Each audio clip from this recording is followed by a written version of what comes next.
Sideshow and Flower Drum Song, Drowsy Chaperone, Dirty Rotten Scoundrels, and that's about my Broadway lineup.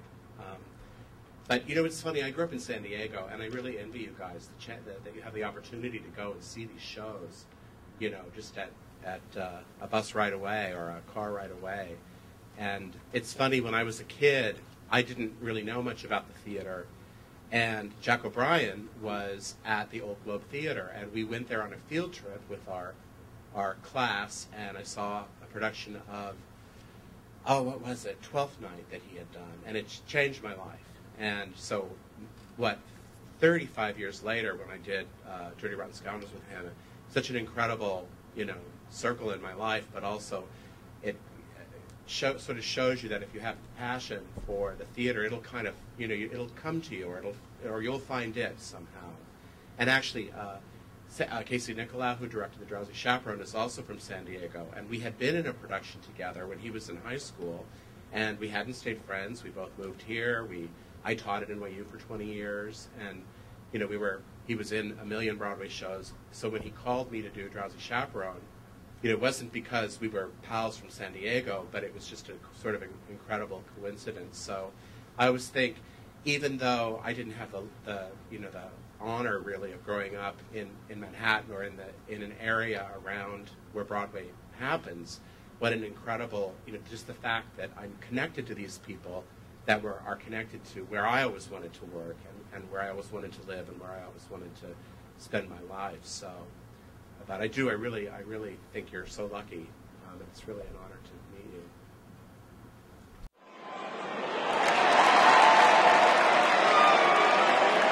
Broadway show until I was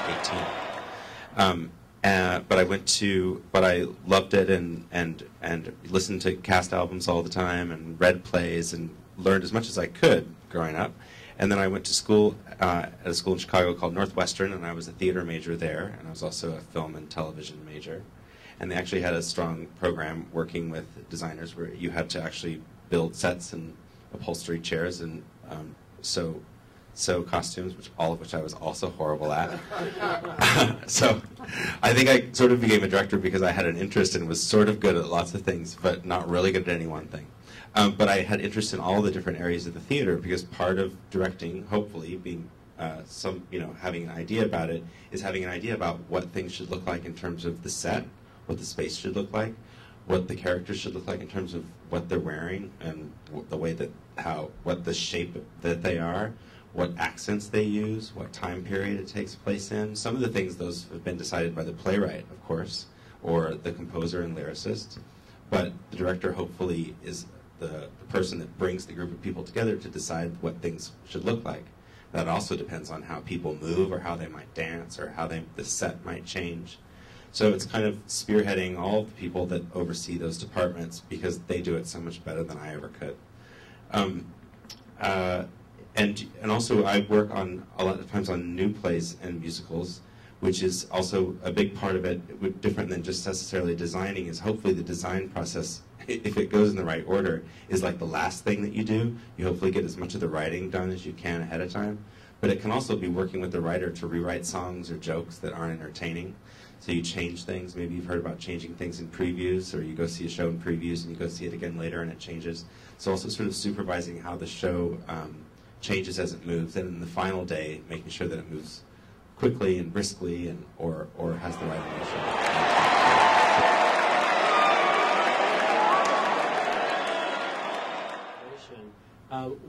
When we put a show together, all the elements, they're so separate, but yet they are so intermingled with each other. And I work generally most closely with the costume designer, and Greg and I have worked on many productions together, actually.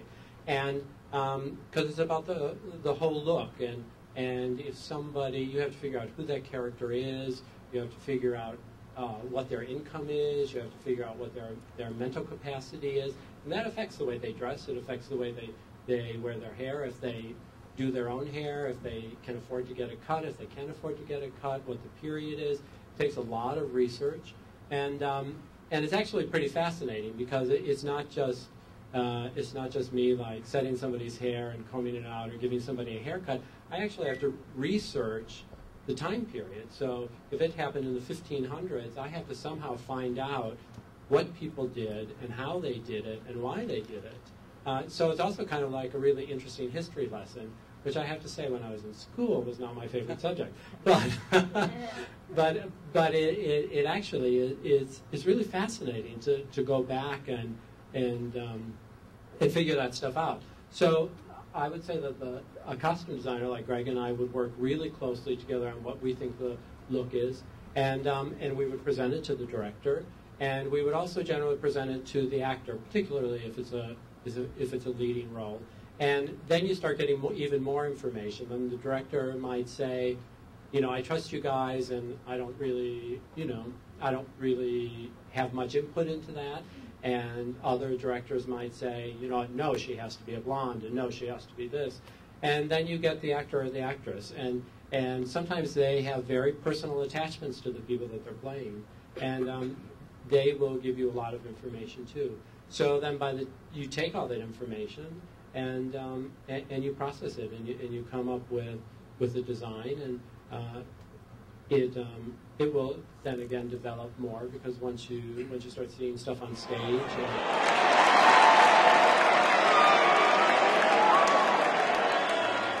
And with Legally Blonde, I think part of the challenge was to find a visual vocabulary that didn't tire itself out, that sort of, you know, so.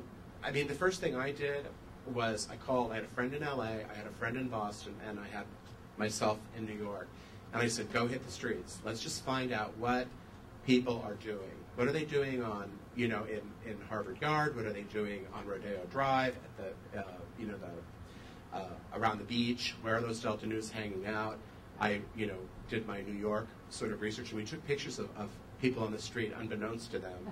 And one of my favorite photographs, it's actually the very first thing that Elle wears, is inspired by a picture we took of a woman up by Saks. And the picture is a photograph of a blonde woman from the back, and she's wearing this little eyelet dress. It was in the summer. And we just thought, oh, it's perfect, it's Elle.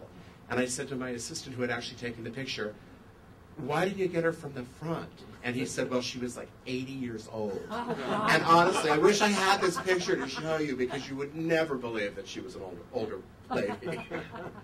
So anyway, we started there, and then, you know, there's, like David said, once you get into the theater, there's a lot of it's fitting together a very complicated puzzle.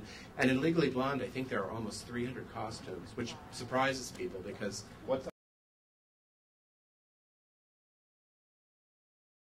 there are puppets in Avenue Q. There are also lots of puppets in Shrek, and actually some of the puppets in Shrek are people's legs or people's ears, and I actually consider those puppets, because anything to me that is made to look like it's animated and has life to it is a puppet, although it's always a thin line between where the puppet starts and where the hair begins and where the actor is and where the costume is, and they try and work in tandem. But puppets of all different kinds, whether it's the kind that are in The Lion King or the kind that you see on television, are very theatrical, cool things to use, I think, just because they inspire people's imagination, and sometimes they can be quite simple and funny. Hopefully they are.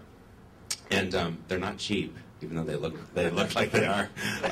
But it's fun to work with puppets, because I think it makes audiences, you know, project and imagine, and reminds them of their childhood a lot of the time. So I like to use them. So, although I've done 2 puppet shows now.